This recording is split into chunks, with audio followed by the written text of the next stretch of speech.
December 16th, 1944. Before sunrise, the Ardennes forest in Belgium feels dead quiet. Snow, pine trees, and a kind of silence that makes you think nothing big could ever happen here. But behind that quiet, German commanders are staring at maps and numbers for the final time. This isn't a random punch. It's a calculated gamble. They've studied the American units holding this sector for weeks. They know which divisions are here. They know the lines are thin. They know some troops are brand new, and some are exhausted veterans rotated in for what's supposed to be a rest area. A long, rough stretch of forested hills, dozens of miles, with gaps you could drive tanks through if the defense cracks fast enough. And that's the key word, fast, because the German plan isn't just to win a battle, it's to win the clock. If you like WWI stories that dig into what really happened, not just the movie version, hit subscribe and ring the bell. You don't want to miss where this goes. German planners believe the math is simple. Strike through the Ardennes, where the Allies think it's quiet. Smash the American front before it can react. Then send armored spearheads racing northwest. The big prize isn't a town, it's Antwerp. Antwerp is a vital port feeding the Allied advance. If Germany can reach it, they can split British and American forces, choke supply lines, and throw the whole Western Front into chaos. That's the dream. But for that dream to work, German armor has to reach the Meuse River crossings quickly before Allied reserves can block the bridges and turn the attack into a slow, muddy traffic jam. Germany's intelligence has mapped American positions well, and when it comes to the British, German planners believe British forces are up north, focused on their own sector, too far away to matter in time. In their minds, the battle will be decided before the British can seriously interfere. That assumption is not crazy. The Americans in the Ardennes truly are caught off guard. When the German attack begins, the opening bombardment slams into a front that isn't braced for it. Communication breaks. Units get cut off. Roads clog with confusion and refugees.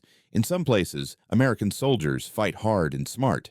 In other places, the shock does what shock always does. It scrambles the system. Within 2 days, German armored units push deep into the Allied position. Thousands of prisoners are taken. So columns of tanks and infantry surge forward, hunting for open roads and river crossings. To the Germans, it looks like the plan is working. Not perfectly, never perfectly, but working. And that's where the legend is born. This is the part of the story most Americans know. The Battle of the Bulge. As a pure American stand.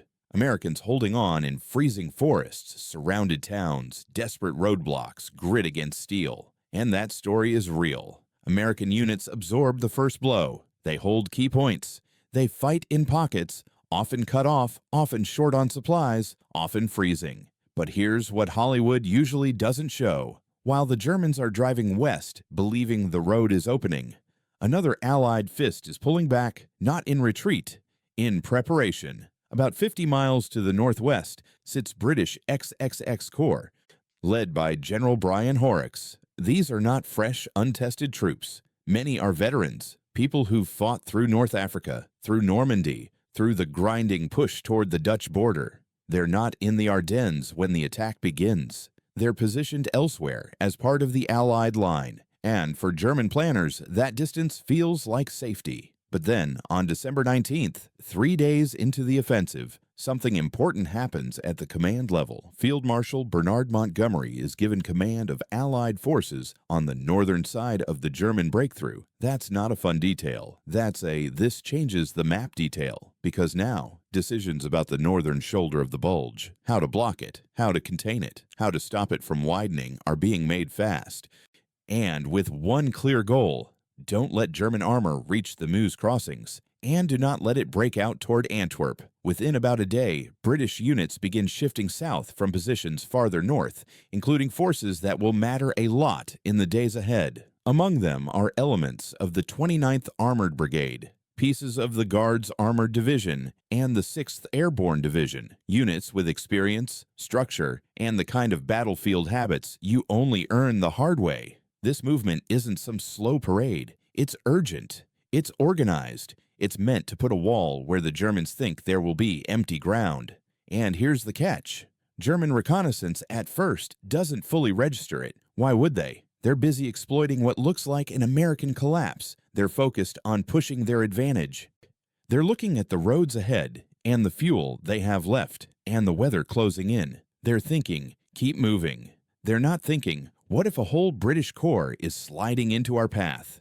As the offensive continues, German spearheads push west and northwest, aiming for the Meuse. The deeper they drive, the more everything depends on speed. Every hour matters. Every jammed road matters. Every blown bridge matters. Every village that forces a detour matters. And slowly, the attack begins to run into something it wasn't trained for, because German units have been fighting Americans for months. They've studied American habits. They've learned how American formations tend to react when the line breaks, how some units hold, how others fall back, how the defense can become scattered in sudden chaos. But British formations often defend differently, more methodical, more layered, more built around prepared positions, anti-tank coverage, and controlled withdrawals instead of messy routes. Not better in some magic way, just different.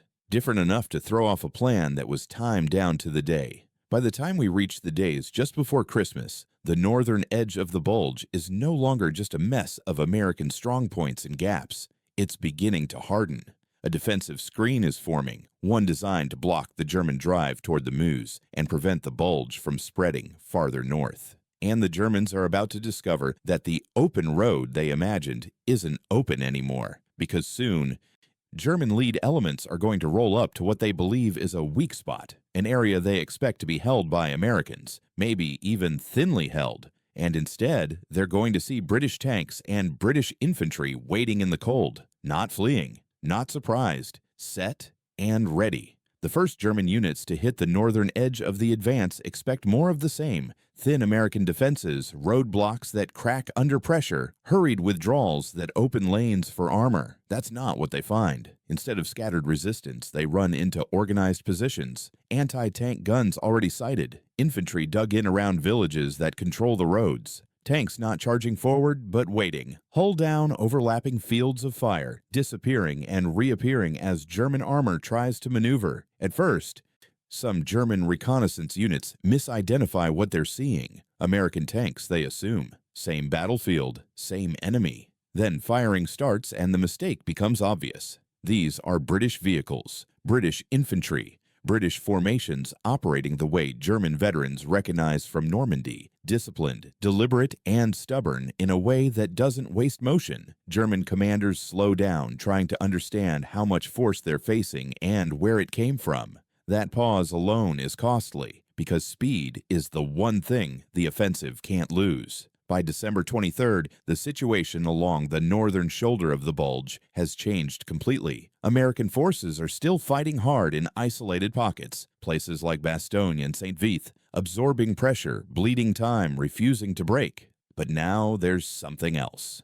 A British defensive line is forming where German planners expected open ground. The 29th Armored Brigade positions itself directly across the path of the German 2nd Panzer Division, one of the spearheads pushing hardest toward the Meuse. Elements of the 6th Airborne Division move to protect bridges farther north. Units of the Guards Armored Division shift into supporting roles, sealing gaps where the breakthrough might widen. This isn't a counterattack. It's something more dangerous for the attacker. It's containment. German commanders quickly realize they're facing an opponent they didn't plan for. Their training, their rehearsals, their assumptions, all of it was built around fighting American units as the primary obstacle. American troops fight with courage and improvisation, but their defensive patterns are different.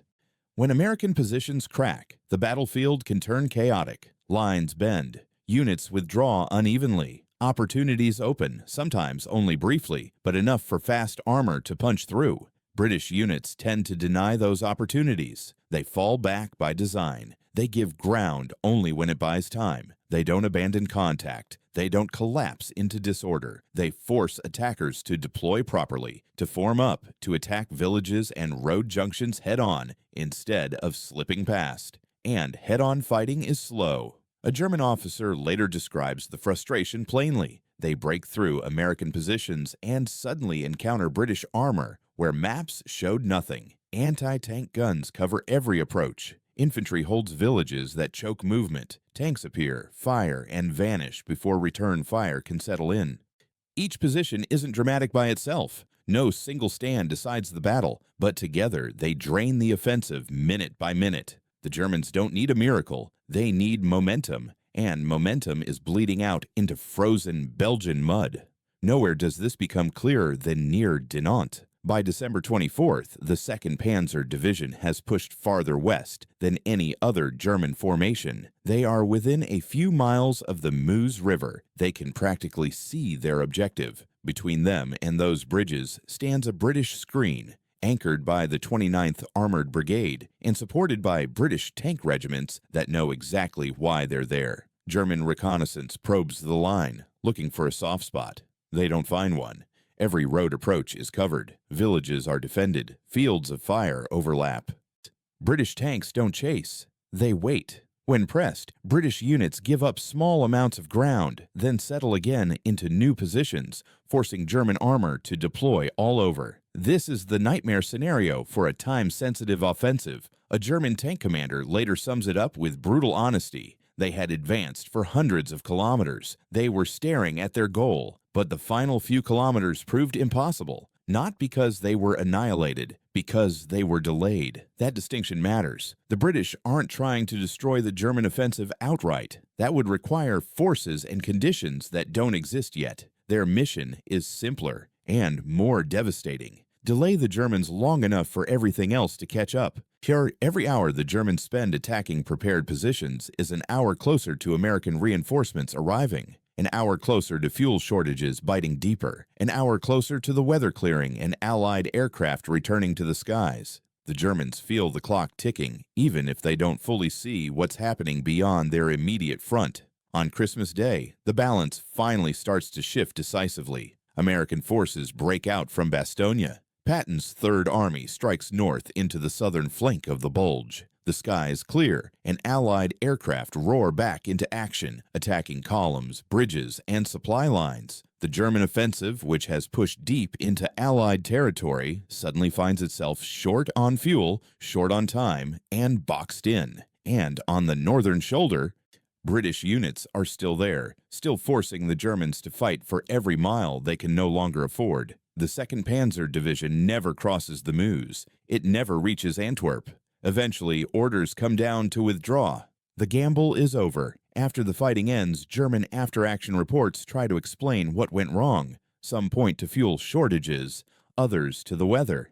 Many highlight fierce American resistance in key towns. Only a few mention the British explicitly. But when you read between the lines, the impact is obvious. Reports note that Allied reinforcements appeared faster than expected, that British forces deployed south of their assumed sector, that German units were forced into deliberate attacks when rapid movement was essential. One assessment is blunt. The assumption that British forces would not intervene proved false, and that false assumption prevented exploitation of the deepest penetration. Later, Soviet analysts studying the battle see it clearly. The offensive succeeds tactically at first, but fails strategically because it runs into a second intact Allied army at the critical moment. The British don't smash the German offensive. They hold it in place until the Americans recover and counterattack. That difference between winning tactically and winning operationally is everything. But when the story reaches movie screens years later, none of this survives. Hollywood simplifies the Battle of the Bulge into a single-nation epic. American soldiers stand alone. American generals make every decision. American tanks win the final showdown. British forces vanish, not because they didn't fight, but because their role doesn't fit a clean, dramatic arc. And once that version of the story takes hold, it becomes the version most people remember. By the time the guns fall quieter, the German offensive has burned itself out. It didn't fail because German soldiers suddenly forgot how to fight. It failed because the plan ran out of time, and time was stolen piece by piece. American resistance did the first part of the job. Units that German intelligence expected to shatter instead held on. Towns like Bastogne and St. Vith refused to fall quickly. Isolated roadblocks forced detours. Confusion slowed movement. That resistance bought hours, then days. British forces did the second part. They denied space. While Americans absorbed the shock, British units closed the northern door. They blocked the routes the Germans needed most. They forced armored spearheads to deploy and fight properly instead of racing forward. They turned a fast-moving gamble into a grinding problem. Together, that combination killed the offensive. Neither side could have done it alone. German records after the battle struggle with this reality. Some reports blame fuel shortages. Others cite bad weather. Many emphasize American stubbornness. Few openly dwell on British intervention, yet their language keeps circling back to the same issue: unexpected resistance where speed was essential. British forces appeared in strength north of the penetration. German units were forced to attack deliberately. Momentum was lost. That's the story told in staff papers and military studies. But it's not the story most people know. 2 decades later, Hollywood releases Battle of the Bulge. Big stars, big tanks, big emotions, and a very simple narrative. The battle becomes an almost entirely American affair. American defenders, American generals, American counterattacks saving the day. The Northern Shoulder barely exists. British XXX Corps might as well be operating on another continent. The film ends with a dramatic armored clash that looks nothing like the slow, methodical, delaying actions fought in Belgian villages and frozen fields. This erasure isn't driven by malice. It's driven by storytelling. Hollywood films are made for American audiences. Those audiences want clear heroes, clear villains, and a clean arc. Coalition warfare is messy. Explaining why holding the Meuse crossings matters requires maps. Staff decisions, logistics, things that don't sell popcorn. British participation complicates the story. Montgomery's role complicates it further. So the simplest solution wins. Cut the British out. The result is powerful and misleading. For millions of viewers, the movie becomes history. School lessons echo the same beats. Bastogne, Patton, the 101st Airborne, American grit under pressure, all true, just incomplete. Veterans notice the gap immediately. British soldiers who return to Belgium decades later find their positions unmarked. Locals remember Americans defending them. When British veterans explain they were there too, holding ground, blocking German tanks, the response is polite confusion. The films say otherwise. German veterans, interestingly, remember it differently. Post-war accounts from German armored units consistently distinguish between fighting Americans and fighting British forces. They describe American units as brave, but often isolated, each formation doing its best under extreme pressure. They describe British defenses as coordinated, layered, and infuriatingly methodical. That distinction matters to German officers because honest analysis is how armies learn. German doctrine after 1944 absorbs lessons from the Ardennes, including how British defensive methods differ from American ones. Those lessons stay in military circles. Popular culture never catches up. Montgomery himself doesn't help matters. His post-war claims that he saved the Americans ignite controversy and resentment. American commanders bristle. The discussion becomes toxic. Mentioning British involvement starts to sound like diminishing American sacrifice, even when it doesn't. So the subject is quietly avoided. By the 1980s, the erasure is complete. Ask people about the Battle of the Bulge, and they name American towns and American units. British XXX Corps might as well be invisible. The battle becomes a symbol of American resilience alone. British veterans largely accept this. They know the Americans took the heaviest initial blow. They know American casualties were severe. They know American units fought desperate, costly battles that made everything else possible. Pointing out British contributions feels awkward, unnecessary, better to stay quiet. That modesty preserves unity, but it costs memory. Historians who try to correct the record face resistance from all sides.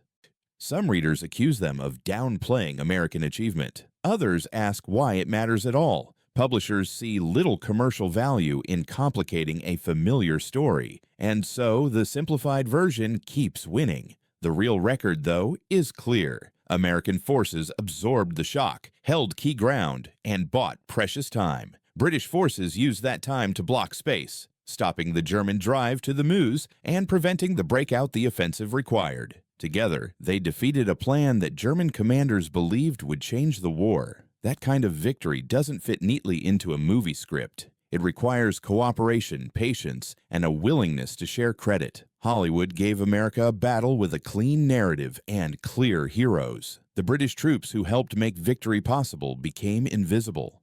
Maybe that doesn't change the outcome of the war.